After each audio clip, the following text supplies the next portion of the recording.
Hello dear students. तो ये video हमारा पार्ट 4 वीडियो है जो हम क्लास 8 का मैथ्स का सैम्पल पेपर सॉल्व कर रहे थे। इससे पहले पार्ट 3 वाली वीडियो में हमने इस सैम्पल पेपर का क्वेश्चन नंबर 13 तक सॉल्व कर लिया था। तो ये रहा हमारा क्वेश्चन नंबर 13, यहाँ तक हमने ऑलरेडी कर रखा है। अब इस वीडियो में हम क्वेश्चन नंबर 14 और उसके आगे के क्वेश्चंस को सॉल्व करेंगे। ठीक है, तो ये आप देख सकते हो, ये रहा हमारा क्वेश्चन नंबर 13, यहाँ तक हमने ऑलरेडी कर रखा है। क्वेश्चन नंबर 14 हमारा ये रहा। क्वेश्चन नंबर 14 से हमारा केस स्टडी वाला क्वेश्चन शुरू हो जाता है और क्वेश्चन नंबर 14 से हमारा सेक्शन ई शुरू हो जाता है। ठीक है, सेक्शन ई में जितने भी क्वेश्चंस आपको देखने को मिलेगा सारे 4 मार्क्स के होंगे और सारे केस स्टडी वाले क्वेश्चंस हैं।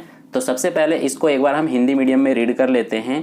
क्वेश्चन नंबर 14 है हमारा, बीजगणित के विषय में छात्रों की क्षमता का परीक्षण करने के लिए शिक्षक ने ब्लैक बोर्ड पर एक आयत और एक वर्ग बनाया और उनकी भुजाओं को बीजीय व्यंजक के रूप में चिन्हित किया, जैसा कि नीचे दिखाया गया है। तो यहाँ पर आप देख सकते हो, ये हमारा एक रेक्टेंगल यानी आयत है और ये एक वर्ग है। ठीक है, तो इसमें हमें टोटल 3 क्वेश्चंस के सॉल्यूशन करने हैं। ठीक है, इंग्लिश मीडियम में रीड कर लेते हैं। To test the ability of students on the topic of algebra, the teacher drew a rectangle and a square on the blackboard and marked their sides in the form of algebraic expressions as shown below. तो यहाँ पर आप देख लेना, ये रहा rectangle and ये रहा स्क्वायर। ठीक है, अब फर्स्ट क्वेश्चन क्या पूछा है? सबसे पहले बोला है based on the above information answer the following questions. तो फर्स्ट क्वेश्चन ये रहा, right the algebraic expression for the area of square, यानी कि हिंदी मीडियम में वर्ग के क्षेत्रफल के लिए बीजीय व्यंजक लिखिए। तो ये रहा हमारा वर्ग। अब वर्ग का जो क्षेत्रफल होता है यानी कि एरिया ऑफ स्क्वायर, तो एरिया ऑफ स्क्वायर निकालने का फॉर्मूला क्या होता है वो हमें इस क्वेश्चन में सिंपली लिख देना है। तो ये होता है हमारा साइड इंटू साइड। ठीक है, साइड इंटू साइड या फिर साइड का स्क्वायर भी हम लिख सकते हैं। हिंदी में आप लिखोगे भुजा का स्क्वायर या फिर भुजा गुणा भुजा। तो ये फर्स्ट क्वेश्चन का हमारा आंसर हो गया। इसके बाद सेकंड क्वेश्चन में पूछा है आयत की लंबाई और चौड़ाई के बीच का अंतर ज्ञात कीजिए। तो आयत तो हमारा ये रहा, इसकी लंबाई ये रही यानी कि लेंथ a+3b है एंड ब्रेथ यानी कि चौड़ाई है x-1। इंग्लिश मीडियम में रीड कर लेना, find the difference between length and breadth of rectangle. तो रेक्टेंगल का जो लेंथ एंड ब्रेथ है उसके बीच का डिफरेंस हमसे पूछा गया है। तो देखो इसका सॉल्यूशन हम कैसे करेंगे। इसकी जो लेंथ है वो a+3b है, तो सबसे पहले हम लिखेंगे a+3b। तो ये तो है लेंथ। अब हमें डिफरेंस बताना है यानी कि अंतर बताना है। तो डिफरेंस का मतलब होता है माइनस, इसीलिए यहाँ पर माइनस का साइन आएगा। एंड ब्रेथ जो है वो हमारा x-1 है, तो यहाँ पर हम लिख देंगे x-1। अब इसको हमें सॉल्व कर देना है। तो a+3b, इसको तो हम एज इट इज लिख देंगे a+3b। अब यहां से ब्रैकेट हटेगा तो ये माइनस का x में मल्टीप्लाई होके माइनस का x आएगा और फिर माइनस का -1 में मल्टीप्लाई होकर माइनस माइनस +1 हो जाएगा। तो ये हमारा है डिफरेंस, इसको हम आगे सॉल्व नहीं कर सकते। तो यही हमारा आंसर है सेकंड पार्ट का। ठीक है, सेकंड पार्ट आपको क्लियर हो गया होगा। अब देखो third part, find the side of square at a5 b1 and x3। Hindi medium में देखो a5 b1 एंड और x3 पर वर्ग की भुजा ज्ञात कीजिए। तो वर्ग की भुजा देखो ये रही, इसकी जो ये वर्ग की भुजा है ये हमें ज्ञात करना है। a की वैल्यू 5 लेना है, b की वैल्यू 1 और x की वैल्यू 3 लेना है। तो साइड हमें दे रखा है 2a - 3x + b, ये हमें दिया हुआ है। तो अब इसको सॉल्व कैसे करना है हमें, सबसे पहले 2 है, इसको हमने एज इट इज लिखा। फिर a है तो a की वैल्यू 5 लेना है, तो a की जगह पर 5 लिखेंगे। फिर माइनस है, उसके बाद 3 है एंड फिर x है, तो x की वैल्यू 3 है तो x की जगह पर 3 लिखेंगे। फिर प्लस एंड फिर b है, b की वैल्यू क्या लेना है 1, तो ये 1 लिखा। अब देखो 2 और 5 का मल्टीप्लाई, 2 5 = 10, यहाँ -3 एंड 3 का मल्टीप्लाई होकर माइनस का 9 आएगा और प्लस का 1 है। तो 10 + 1 11 एंड माइनस का 9, तो ये बच जाएगा 2 हमारा आंसर है। ठीक है, ये भी आपको क्लियर समझ में आ गया। अब देखो थर्ड के बाद यहां पर हमें अथवा में भी क्वेश्चन दिया गया है, तो आप ऊपर वाले जो थर्ड क्वेश्चन है इसको छोड़कर ये वाला कर सकते हो एग्जाम में। दोनों में से आपको कोई एक ही करना है, लेकिन मैं यहां पर इसे भी समझाऊंगा। देखो इसमें क्या करना है, a की वैल्यू 5, b की वैल्यू 1 और x की वैल्यू 3 पर आयत का क्षेत्रफल ज्ञात कीजिए। इसको आप इंग्लिश मीडियम में रीड करो, find the area of the rectangle at a5 b1 and x3। ठीक है, अब इसको कैसे करना है, देखो सबसे पहले हमें एरिया ऑफ रेक्टेंगल फाइंड करना है। तो लेंथ जो है, ये एरिया ऑफ रेक्टेंगल हमें फाइंड करना है, तो सबसे पहले लेंथ लिखेंगे। लेंथ हमारा है a प्लस 3b, तो यहां पर a प्लस 3b हमने लिखा।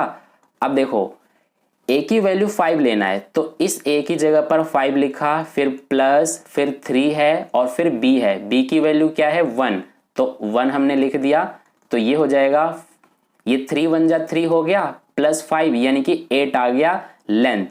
अब इसके बाद हम निकालेंगे ब्रेथ, तो ब्रेथ हमें दिया हुआ है x माइनस 1, तो ये हमने यहां पर लिखा। अब x की वैल्यू हमें क्या लेना है 3, तो ये 3 माइनस 1 यानी कि 2। ठीक है, तो ब्रेथ हमारा 2 आ गया और लेंथ 8 आ गया, लेकिन हमें क्या बताना है, एरिया ऑफ रेक्टेंगल। तो जैसे कि हमें पता है कि एरिया ऑफ रेक्टेंगल का फॉर्मूला क्या होता है, ये होता है हमारा लेंथ इंटू ब्रेथ। तो लेंथ हमारा कितना आया है 8, तो ये हमने 8 लिखा, इंटू ब्रेथ कितना आया है 2, तो ये हमने 2 लिखा। अब 8 और 2 का मल्टीप्लिकेशन कर देंगे तो 8 2 जा 16, दिस इज द आंसर। ठीक है, तो ये हमारा और वाला क्वेश्चन भी सॉल्व हो गया। इसके बाद चलते हैं नेक्स्ट क्वेश्चन पर। तो नेक्स्ट हमारा क्वेश्चन नंबर 15 है। सबसे पहले इसको हम हिंदी मीडियम में रीड करते हैं। देखो क्वेश्चन नंबर 15 में बोला है कि क्रॉस कंट्री एक दौड़ प्रतियोगिता है जिसमें धावक पहले से तय दूरी पूरी करते हैं। इसमें अलग अलग गतिविधियां शामिल है जिसमें धावक अलग अलग वातावरण में दौड़ते हैं। 11 किलोमीटर की क्रॉस कंट्री दौड़ प्रतियोगिता इस प्रकार है। तो ये आप देख सकते हो, ये हमें दे रखा है 11 किलोमीटर का क्रॉस कंट्री रेस है, क्रॉस कंट्री दौड़ है। इसके बारे में पूरा इंफॉर्मेशन हमें ये दे रखा है। ठीक है, अब इसमें क्वेश्चन क्या पूछा है, सबसे पहले बोला गया है कि उपरोक्त जानकारी के आधार पर निम्नलिखित प्रश्नों के उत्तर दीजिए। तो फर्स्ट क्वेश्चन ये रहा, कुल दूरी का कितना भाग पहाड़ी चढ़ना है। इंग्लिश मीडियम में देखो, cross country is a running event in which runners completed a pre decided distance. It includes different activities in which runner cover different environments. A cross country running event of 11 kilometers is as follows. तो ये हमें दिया हुआ है, based on the above information answer the following questions. First question है, what fraction of the total distance is the hill climbing. तो देखो hill climbing कहाँ है, ये रहा, टोटल हिल क्लाइंबिंग का 2 किलोमीटर है। हमसे क्या पूछा है, हमसे फ्रैक्शन पूछा है, fraction of the total distance. तो टोटल जो हमारा डिस्टेंस है वो 11 है, तो हम फ्रैक्शन में हमेशा ऑलवेज नीचे टोटल लिखते हैं। तो ये हमने टोटल लिखा। एंड हिल क्लाइंबिंग कितना है 2 किलोमीटर, तो इसको हम ऊपर लिख देंगे। तो 2/11 ये हमारा फ्रैक्शन है, यानी कि ये आंसर है फर्स्ट क्वेश्चन का। इसके बाद देखो second question, which event has the distance same as of mud run. तो मड रन हमारा कहाँ है, ये रहा। इसके जैसा सेम कौन सा हमारा एक्टिविटी है, देखो 1 किलोमीटर मड रन का है और 1 किलोमीटर ही क्रॉसिंग वाटर बॉडीज का भी है। तो यानी कि इसका आंसर हो जाएगा क्रॉसिंग वाटर बॉडीज। ठीक है, हिंदी मीडियम में देखो, किस प्रतियोगिता की दूरी मिट्टी दौड़ के समान है। तो मिट्टी दौड़ हमारा 1 किलोमीटर का है और जल निकायों को पार करना ये भी 1 किलोमीटर का ही है। तो इसीलिए सेकंड का जो आंसर है ना, वो हमारा है जल निकायों को पार करना। ठीक है, यानी कि क्रॉसिंग वाटर बॉडीज। तो सेकंड के आंसर में आपको ये लिख देना है, और इंग्लिश मीडियम में क्या लिखोगे, क्रॉसिंग वाटर बॉडीज। ठीक है, इतना आप कर लोगे, मुझे लिखने की जरूरत नहीं है। अब देखो इसका थर्ड पार्ट, कुल दूरी का कितना भाग पक्की और कच्ची सड़कों पर तय की गई दूरी है। ठीक है, देखो पक्की सड़क पर 3 किलोमीटर है और कच्ची सड़क पर 2 किलोमीटर है। तो ये हमारा टोटल कितना हो गया, 3 और 2 5 हो गया और टोटल हमारा है 11, यानी कि 5/11। ये हमारा आंसर है थर्ड पार्ट का। इंग्लिश मीडियम में इसको रीड कर लेना।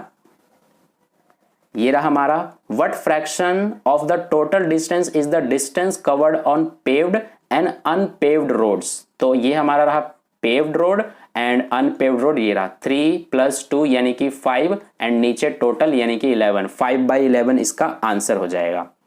अब इसमें भी देखो और में भी हमें एक क्वेश्चन दे रखा है यानी कि अथवा में, तो इसके बदले में आप ये कर सकते हो। इसमें बोला है how much fraction of the total distance is covered by running in woods crossing water bodies and mud run.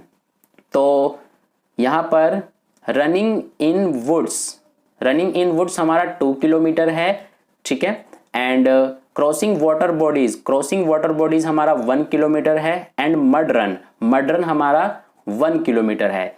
तो इन सबको ऐड कर देंगे 1 and 2 3 + 1 यानी कि 4 हो गया एंड टोटल हम नीचे लिखते हैं तो 4 एंड टोटल आ जाएगा नीचे यानी कि 11। 4/11 हमारा इसका आंसर हो जाएगा, ठीक है।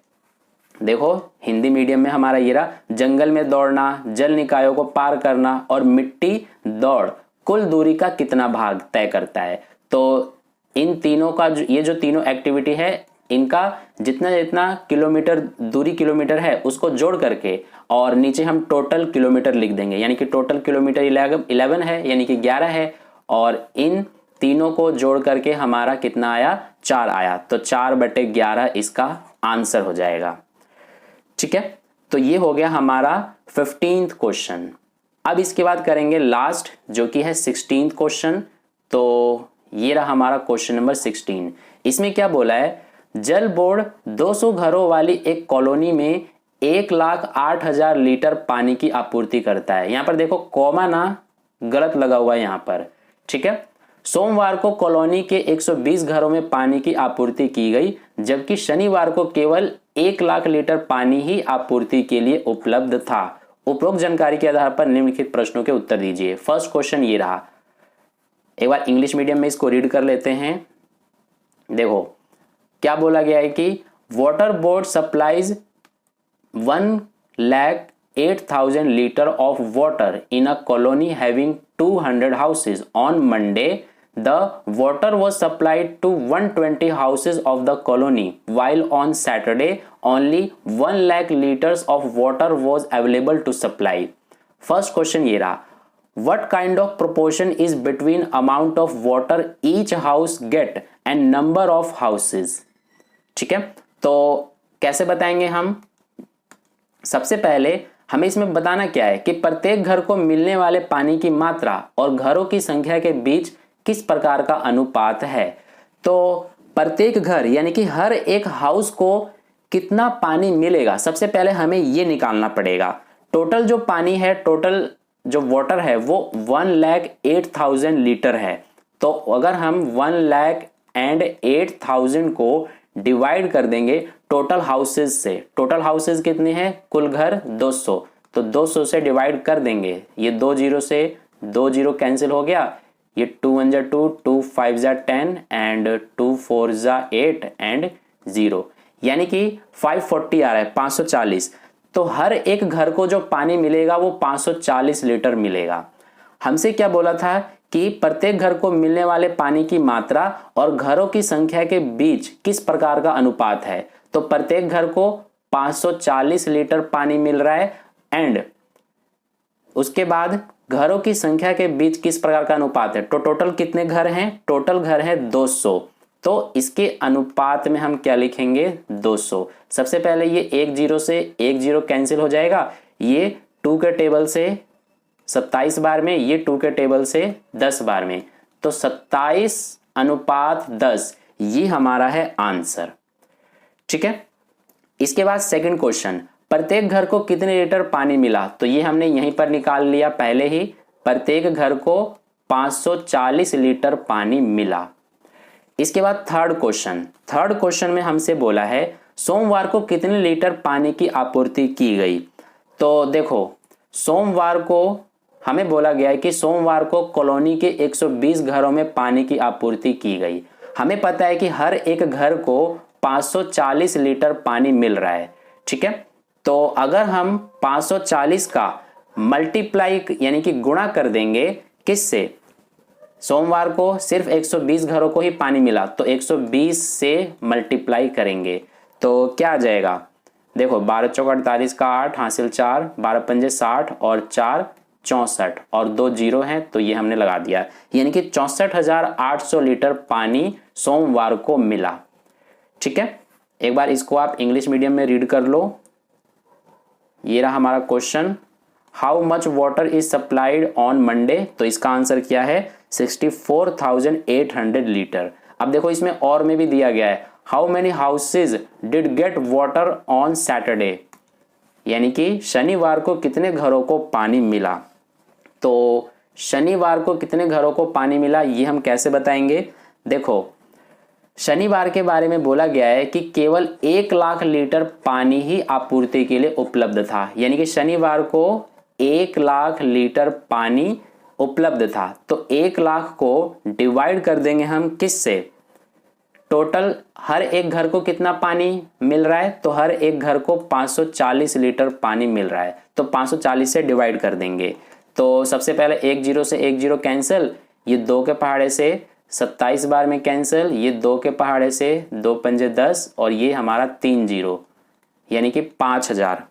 ठीक है, तो ऊपर हमारा है 5000 एंड नीचे है 27। अब 27 से 5000 को डिवाइड कर देंगे तो ये हमारा आएगा 185 लीटर। ये पूरा नहीं आएगा, यानी कि 27 से जब आप इसको डिवाइड करोगे ना तो पूरा इतना नहीं आएगा, पॉइंट में आएगा। ये हमने अप्रॉक्स वैल्यू लिया है, यानी कि लगभग में लिया है 185 लीटर। ठीक है, तो यही हमारा आंसर है। तो इसी के साथ क्वेश्चन नंबर 16 भी कंप्लीट हो गया और हमारा जो ये सैंपल पेपर है मैथ्स का ये भी कंप्लीट होता है। आई होप आपको अच्छे से इजीली सारे क्वेश्चंस के सॉल्यूशन समझ में आ गए हैं। वीडियो को एक लाइक कर देना, अपने दोस्तों के साथ भी शेयर कर देना और अगर आपने चैनल को सब्सक्राइब नहीं किया तो सब्सक्राइब करके बेल आइकन को प्रेस कर लेना, क्योंकि और जो आगे एग्जाम आने वाले हैं उनके भी सैंपल पेपर, इसके अलावा क्वेश्चन पेपर के भी सॉल्यूशन अपलोड होने वाले हैं इस चैनल पर। ठीक है, तो मिलते हैं फिर नेक्स्ट वीडियो में।